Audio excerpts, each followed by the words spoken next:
जय भगवान श्री कृष्ण जी। गृहस्थ जीवन में हमारे अकेले सुखी होने या अकेले दुखी होने का कोई अर्थ इसलिए नहीं रह जाता है क्योंकि परिवार में हर कड़ी एक दूसरे से जुड़ी होती है। अगर पत्नी को कष्ट है तो पति को भी कष्ट होगा, और अगर पति को कष्ट है तो पत्नी को भी कष्ट होगा। अगर बच्चों को कष्ट है तो माता पिता को अवश्य कष्ट होगा, और अगर माता पिता को कष्ट है तो बच्चों को अवश्य कष्ट होगा। अगर भाई को कष्ट है तो बहन को अवश्य कष्ट होगा, और अगर बहन को कष्ट है तो भाई को भी कष्ट अवश्य होगा। पूरा परिवार एक दूसरे से बंधा होता है, यही गृहस्थ जीवन है। इसलिए अगर कोई भी अकेले सुखी है तो वो अपना सुख पूरे परिवार में बांटता है और पूरा परिवार उसके सुख से लाभान्वित होता है। लेकिन अगर वो दुखी है तो वो दुख पूरे परिवार में बांटता है या नहीं, ये उसके स्वभाव पर निर्भर करता है। लेकिन वो बांटे या ना बांटे, लेकिन पूरा परिवार उस दुख से दुखी अवश्य होता है।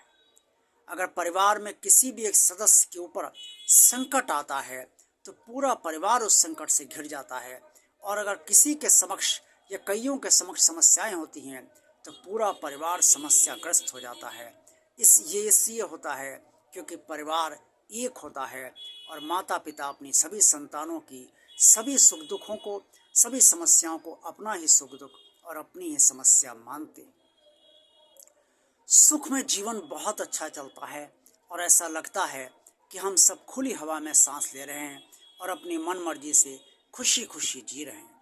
लेकिन दुख की स्थिति ये है कि जैसे किसी अपराधी को न्यायालय ने सजा दे दी हो और वो जेल कारागार में बंद कर दिया गया हो।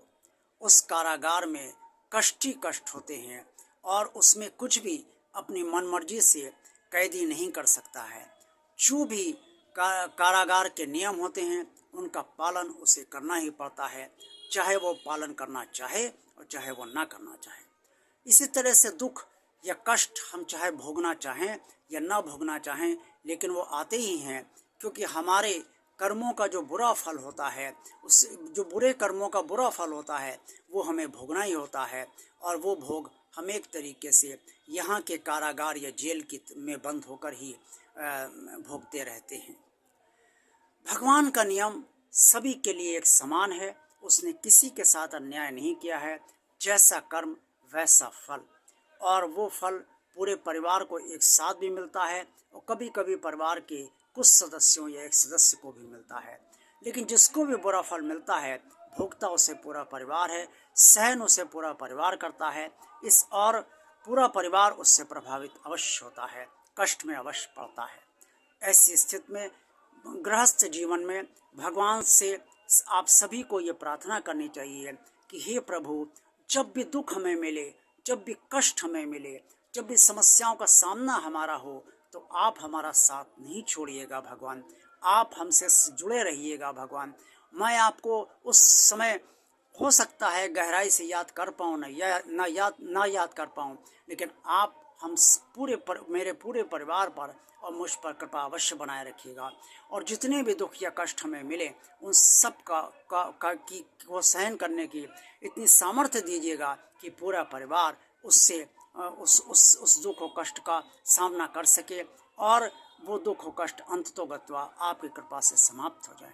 आज का वीडियो आपको अगर अच्छा लगा है तो इसे लाइक कीजिए, भगवान और आप चैनल को सब्सक्राइब कीजिए, इस चैनल को ज़्यादा से ज़्यादा लोगों को शेयर कीजिए। कमेंट्स बॉक्स में आप सब जो कुछ भी कहना चाहें वो अवश्य कहिए। देखते रहिए भगवान और आप चैनल। आपका दिन शुभ हो। जय भगवान श्री कृष्ण जी।